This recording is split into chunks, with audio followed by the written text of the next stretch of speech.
Does this ever happen to you? You wake up in the morning and you have this event coming up, or meeting your friends, or something amazing is going to happen today, and you're so excited. But there are a few things that you need to pick up in the store. So you go there, and at the checkout, the cashier is a little bit annoyed, maybe a little stressed, and she says something, or maybe she doesn't even say anything to you. She just looks at you the wrong way, and you react.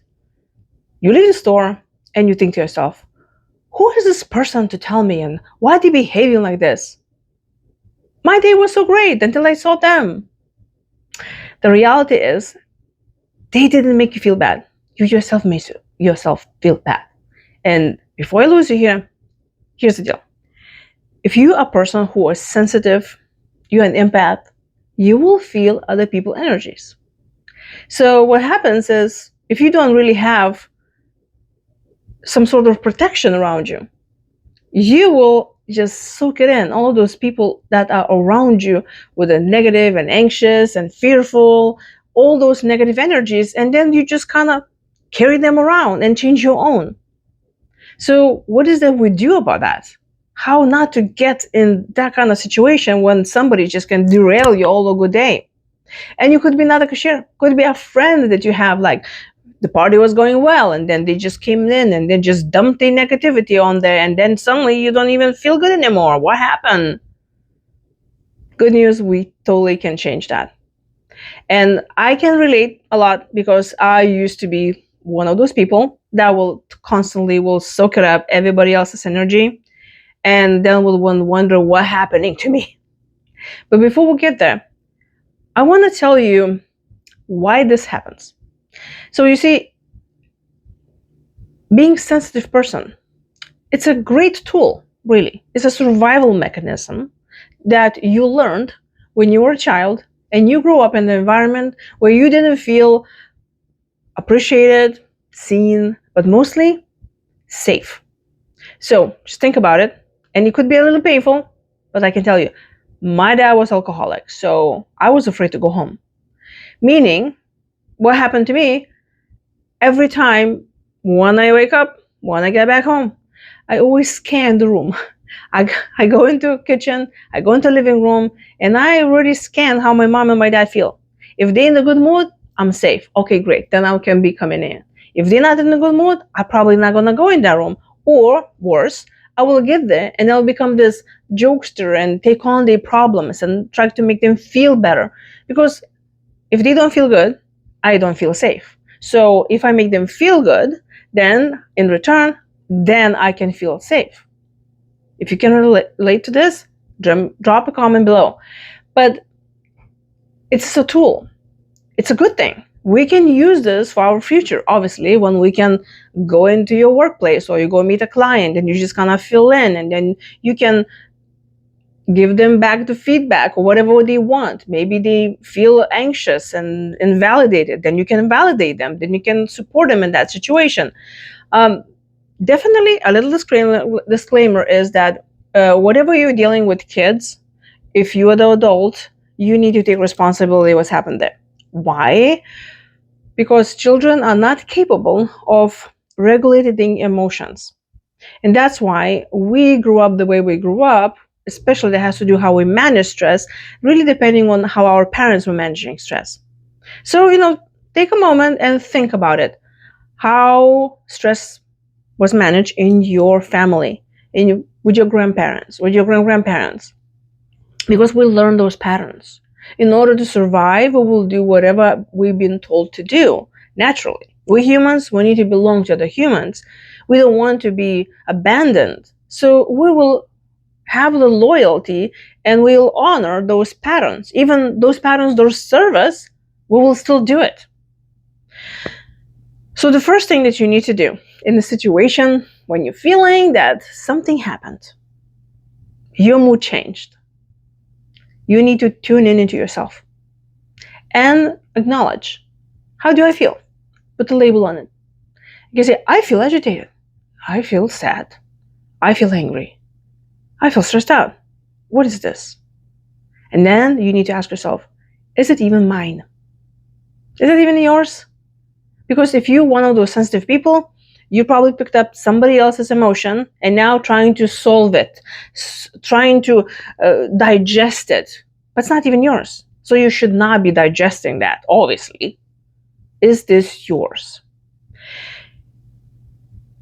And there are many times when we acknowledge that this is not even ours, we may have a tendency of trying to fix it. Like, remember I told you the story that I used to fix those? And this is where we move to the second step. Especially if we're dealing with adults, we need to remind ourselves, this is not our problem. It's not our responsibility. And I already hear you saying, but wait. What if it's my spouse? What if it's my parent? What if somebody that I really care and love? Again, the same applies. How they feel is not your responsibility. Yes, somebody can say, well, what about if I hurt them and they feel bad and they feel stressed out and then I pick up on that stress? Well, then you know what happened. But I am talking about when it has nothing to do with you and that other person is stressing, anxious, resentful, fearful. It may feel very cruel of thinking it's not my responsibility, but there's a very fine line when you want to help them and you just absorb the emotions and trying to digest them yourself in your own body, in your own energetical field. Like, that shouldn't be that way. And then when you really want to help them, the right way to do is to ask them, do they need help? You can directly talk to them and say, hey, I feel you agitated. I feel you sad. Are you okay? I don't feel like you're okay. Do you need help? Do you want me to hold you? Do you want me to call someone? Do you want me to solve a problem? Many times, people just willing to talk it out. They just talk. And now we need to acknowledge that women and men handle stress very differently. Because women handle stress the way just talk it through it. They want to talk with a friend or with somebody who will listen to them. And the women handle stress while talking. Just solve the problem. They arrive to their own solution by just talking. But they really need to be accepted while they're doing that and not fixed, what usually men love. Men are the problem fixers. So, and I hear this all the time. And I used to have the same thing when I used to be married. I will come back from work and I will be all stressed out. And my husband at the time immediately would tell me, well, if you're so stressed out and you don't like this boss and you don't like the place you're working, how about you just find another job? And I will immediately will say, that's not what they want. That's not what I'm telling you. I'm just telling you that I'm stressed out. But in the brain of a man, they are problem solvers. If you're a man, drop me a comment below and tell me, am I right? And also, a man takes responsibility of his woman. So if he sees her upset and he tries to solve it and it doesn't help, that really helps. It does not help his ego nor his self-esteem, because then he comes up, oh my gosh, I'm a loser, I cannot help her. So what is it we do in a situation like that? We give the person what they need. Have you heard that saying, act to others? No, wait. Do unto others as you want to be done unto you. I think that's the wrong saying. We should do unto others as they want to be done to them. Okay? It's not about us. It's about, we're all different. So one thing cannot work for everybody. So if a woman needs to be just heard and just talk it out, the man should be able to give it this. And it's a great solution. Obviously, I didn't come up with this by myself. I read a bunch of books about men and women's psychology and how stress hormones works and all of that in the body. And if there is understanding, or just starts with a conversation and saying, hey, this is how I'm feeling stressed and I need to be just heard. Can you just listen to me? I will talk it out. Then you give me a hug and a kiss and say everything's going to be okay and we're good. And if this conversation happens between two partners, and the man understands that this is what the woman needs, and he gives her, then he's happy at the end, because now she's feeling better and she is thankful that he was there, and the relationship thrives on that. I tried this with my own husband and it worked. Apparently didn't help our marriage, but it helped in those situations. So try out if you have not that done into your partnerships. Okay, let's move on. So let's say you already acknowledge the situation. You already know that you came into a room, or maybe in the work environment, a coworker came to your office and then your workplace, and they start complaining. They're all stressed out, and or they're not even maybe saying anything. They just stressed out, and you can pick it up on that. You acknowledge that. Okay, why am I stressed? Because they're stressed. Okay, we know the situation. You ask them, what can I do about that? If they say, I don't want anything, just leave me alone, then you just leave it alone. If somebody says, yes, I actually would appreciate something, then you do whatever. Or if the situation looks like it's very difficult, then obviously you're recommending someone to get help, somebody who's actually can help that person and are qualified and know what to do, right? And a lot of people that I deal with, and myself included, those are the very sensitive and empathic people, have like this personal responsibility that we need to make other people feel good. And if they don't feel good, then subconsciously we don't feel safe. So we kind of take this on like our project, like, oh my gosh, I need to make that other person feeling safe. And I noticed the same that happened to me because I grew up in that environment when I wanted to make my parents happy so I will be safe. I will do exactly the same thing in my relationships. That has to do in workplace and my romantic relationships, my friendships. Like I was trying to fix those people so I can feel safe. And when I realized that that's what I was doing it, and now we're going to touch on the next step that you need to do in the process, is understanding that how that other person feels has nothing to do with you. Does not define who you are. Your safety does not rely on other person's safety. Now, again, somebody can say, but wait, if they're all stressed out and they're throwing bottles, at me, of course my safety is important to me and I have to do something about that. Leave the room. Leave the area. If somebody's being violent, you leave the area and call 911. That's it.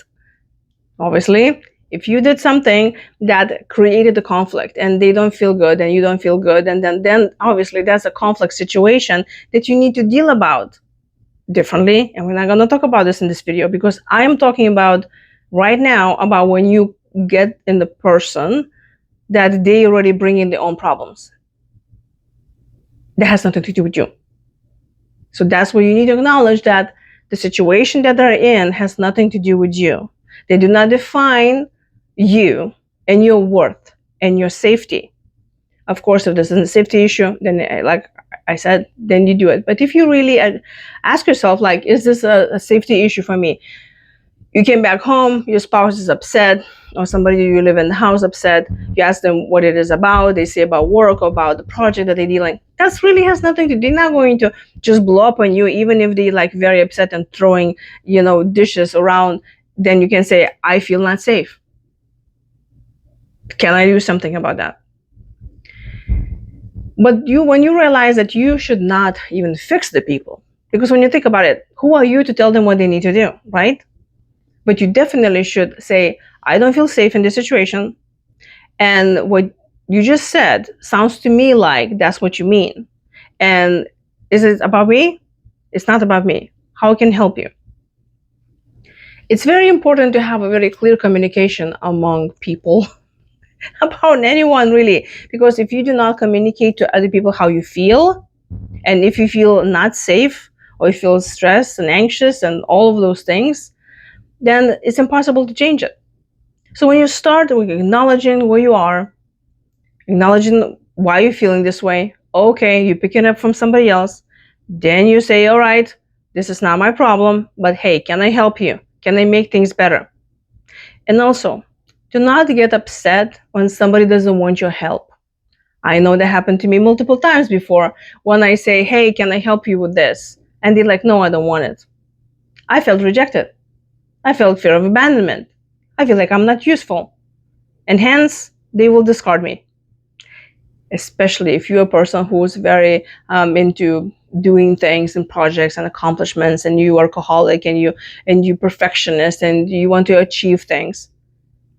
It could be very painful when somebody says they don't want your help. But again, you need to remind yourself, it's not about you. It's about the other person. They may be not ready right now emotionally to do anything. Maybe they're not ready to have any advice or action step. They're not capable right now to moving. Maybe all they need is just right now just to be angry or upset and need to get that out. Because the bottom line is we need to honor our emotions and we need to honor other people's emotions. When you allow yourself to that emotion to pass through you, that's how you honor yourself. That's how you allow it to bubble up and come out and work with that instead of keeping in your body and then feeling sick later on, because as you know, the body keeps the score.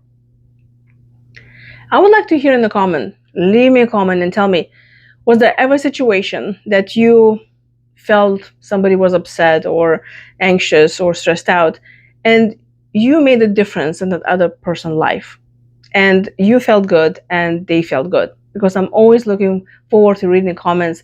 How do you deal with stressful situations, especially when those situations involve other people? And if you're ready to get more clear about your patterns and be less stressed out and less burnout, I will be very happy to coach you. So go to my website, Be Amazing You, and book a session with me. And also, I'm giving away my calm process where I go through all of my 4 steps, how to deal in any stressful situation, and I'm giving this for free. So just look at the description below and go get it.